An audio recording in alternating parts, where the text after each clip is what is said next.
Well, for sure, I'm pretty happy that I didn't give up and just tried to find some solutions in second and third set. And I think the match was pretty physical, and at the end, I felt like I have more power. So I'm pretty happy that I was solid in those important moments. Thank you. Questions, please. Hands. Courtney. Iga, congratulations. Just talking about the adjustments after that first set and into the second and third, what do you think were the keys there?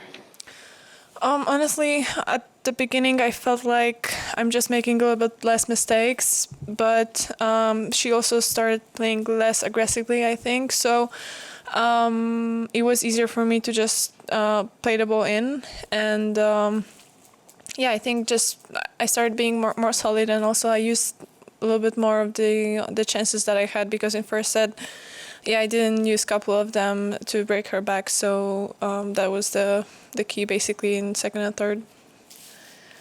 Willie. Willie Weinbaum from ESPN. Congratulations, Iga. Next, you face Jess, and you've played her before, including a couple of times this year. What are your thoughts on her game, the way she's playing, and the challenge for you against her?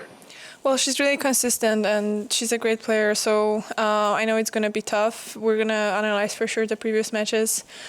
And yeah, she plays, I think she has a game style that suits these courts. So yeah, I have to be ready. I don't know if you want to really get into the technique or something. I'd be happy to hear what your thoughts are and what made her successful when she was successful against you.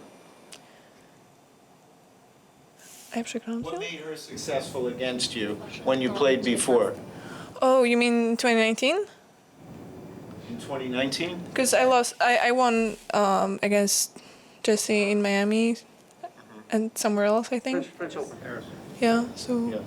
So what do you mean successful? Yes. When she was doing well in those matches, you said they were tough matches. Yeah. What was the key for her against you?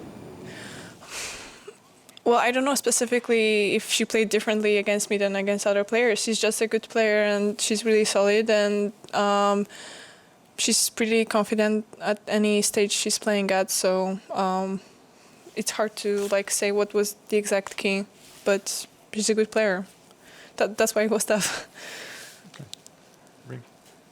Iga Sport.com. Congratulations.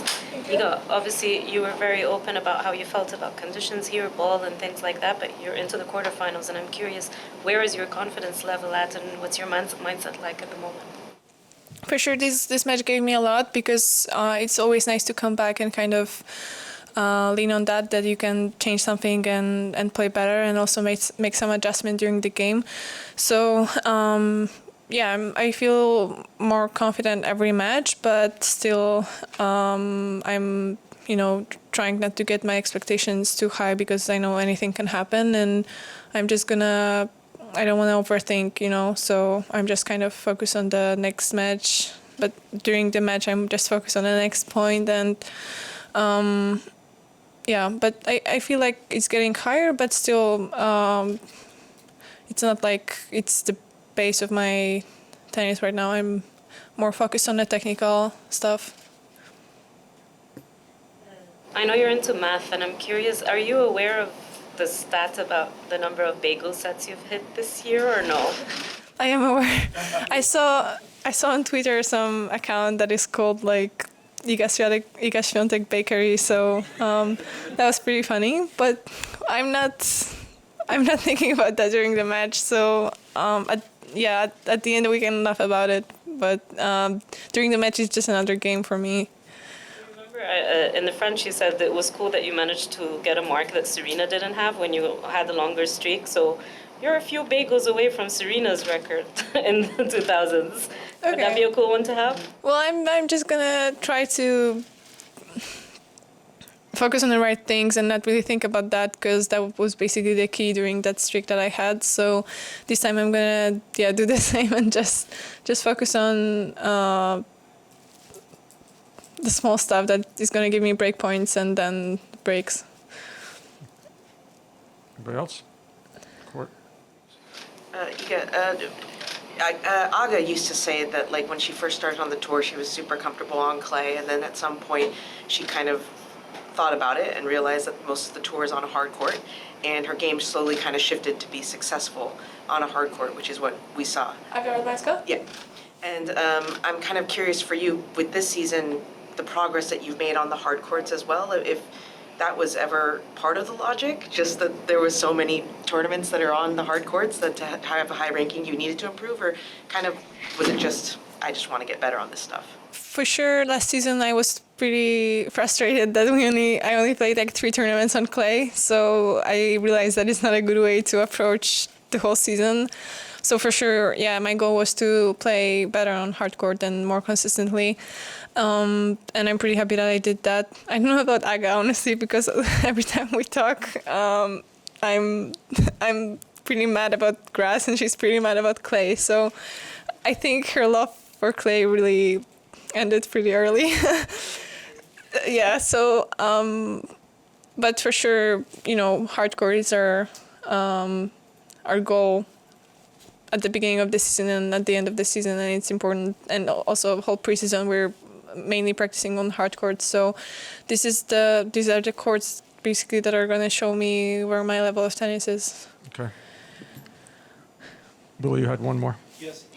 How would you describe your level of excitement here as you are advancing? Well,